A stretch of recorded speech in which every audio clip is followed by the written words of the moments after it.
In the 1930s and 1940s, as Europe spiraled into catastrophe, Ireland stood at a crossroads.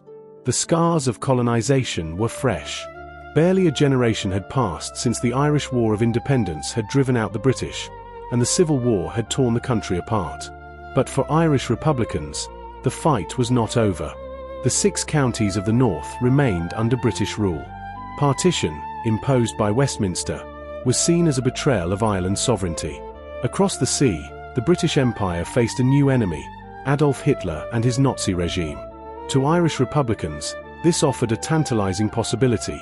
Could the enemy of their enemy be their friend? Neutrality would become Ireland's official stance during World War II. But neutrality did not mean inactivity.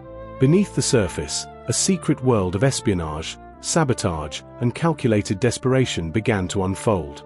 And at its center was a volatile alliance, brief, brittle, and ultimately tragic, between Irish Republicans and Hitler's Germany.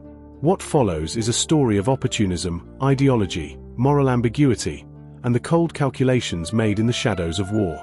This is not a tale of heroism or villainy, but a story of how desperation shapes choices, even when history will later judge them harshly. The Irish Republican Army entered the 1930s weakened and hunted. After the Irish Civil War, the new Free State government treated the IRA as an illegal threat to stability. Its dream of a 32-county Irish Republic had faded into the mist. The group had neither public support nor sufficient arms. Internally, it was divided, drifting, and often disconnected from the people it claimed to represent. Still, one thing remained clear to its leaders: partition was unacceptable. Northern Ireland, under direct British control, represented unfinished business. As fascist movements rose across Europe, the IRA found itself isolated and desperate. When Éamon de Valera came to power in 1932, many Republicans hoped for change. Instead, de Valera cracked down. In 1936, he officially banned the IRA. Its members were jailed or forced underground. With few friends at home, the IRA began to look abroad. And in Nazi Germany, aggressively anti-British and preparing for war, some IRA leaders believed they had found a potential ally. But this was not about shared ideology. It was tactical, transactional, a gamble born from political frustration and the cold, calculating logic of insurgency. What followed would put Irish republicanism on a collision course with history and infamy.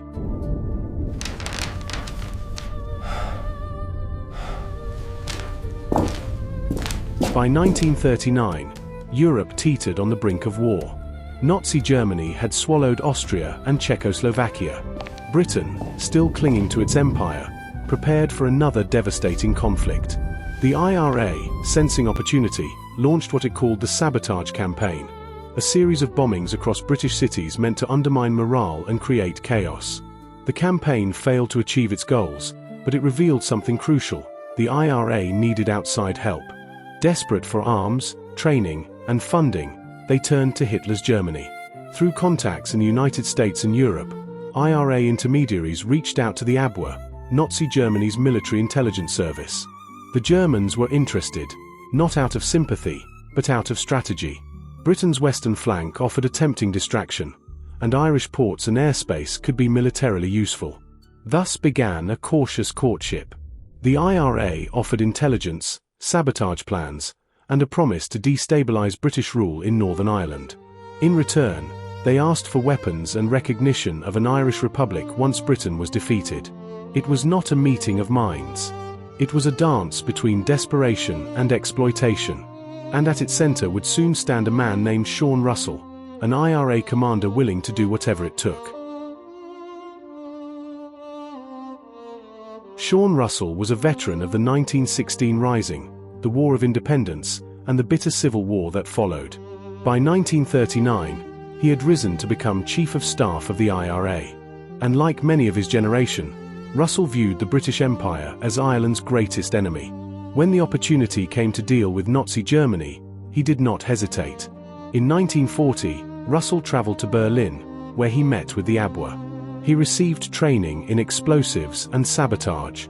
The plan was simple: he would return to Ireland with German equipment, reignite the IRA campaign, and, with German help, destabilize British control in Northern Ireland.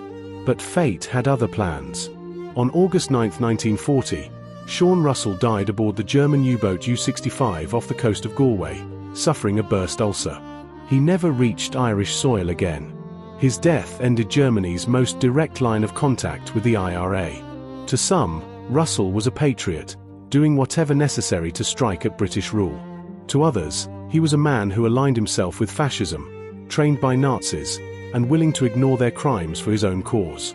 In death, Russell became a symbol and a source of enduring controversy.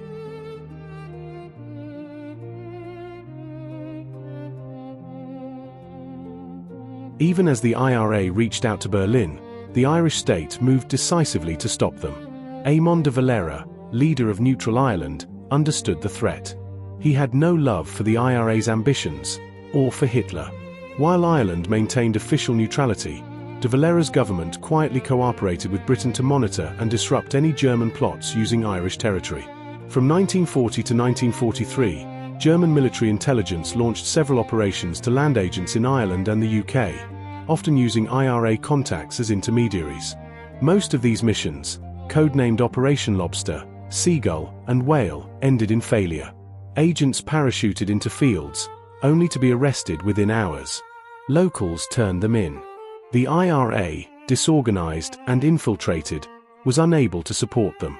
Meanwhile, the Irish government introduced emergency powers. Suspected collaborators were jailed. In 1942, several IRA members were executed. Dublin made it clear, neutrality did not mean tolerance for Nazi collusion. While Britain and the Allies raged against fascism, Ireland fought its own war in the shadows, a war against internal dissent, ideological extremism, and foreign manipulation. In the streets and safe houses of Dublin and Belfast, another front had opened. Not of tanks and planes, but of spies, informants, and silence.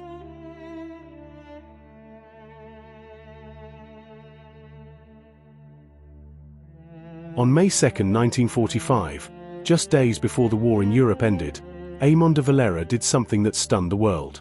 He walked into the German legation in Dublin and offered formal condolences on the death of Adolf Hitler.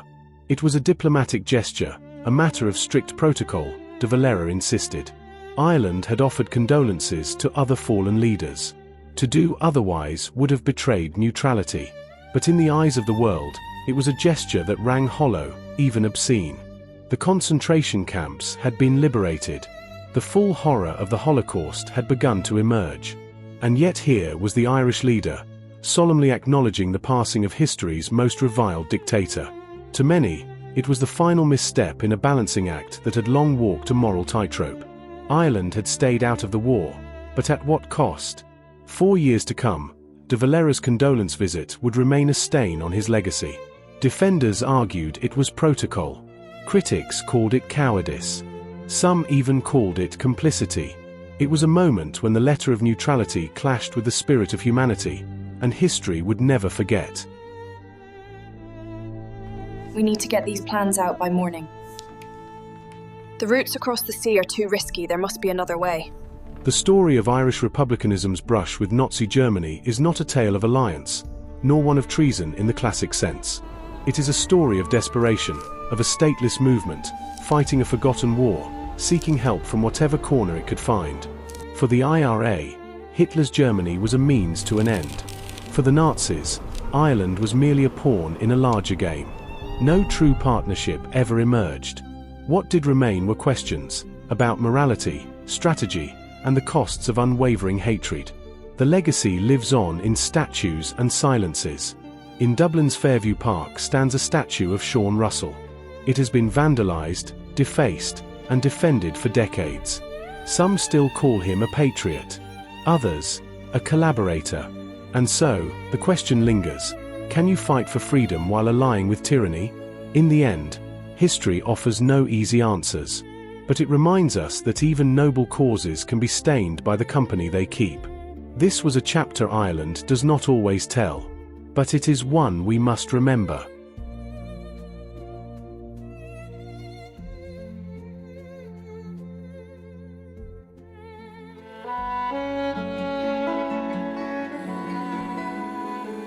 step into the past and uncover the heart of Ireland. At Emerald Chronicle, we bring you hundreds of captivating documentaries exploring Irish history, myths, legends, and folklore.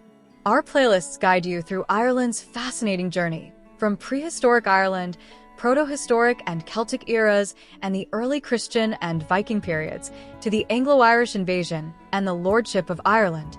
Delve deeper into the Tudor conquest and religious conflicts, the union with Great Britain and the Great Famine, the fight for independence and the divisions of the 20th century, and Ireland's evolution into the 21st century. Best of all, we keep all our documentaries at 15 minutes or less, making it easy to explore Ireland's history, even on a busy day. Every time you watch, you're supporting the upkeep of our channel. And when you share Emerald Chronicle, you're helping to promote Irish history and culture worldwide. We kindly ask you to like and share, and subscribe to Emerald Chronicle now. Let's keep Ireland's stories alive together.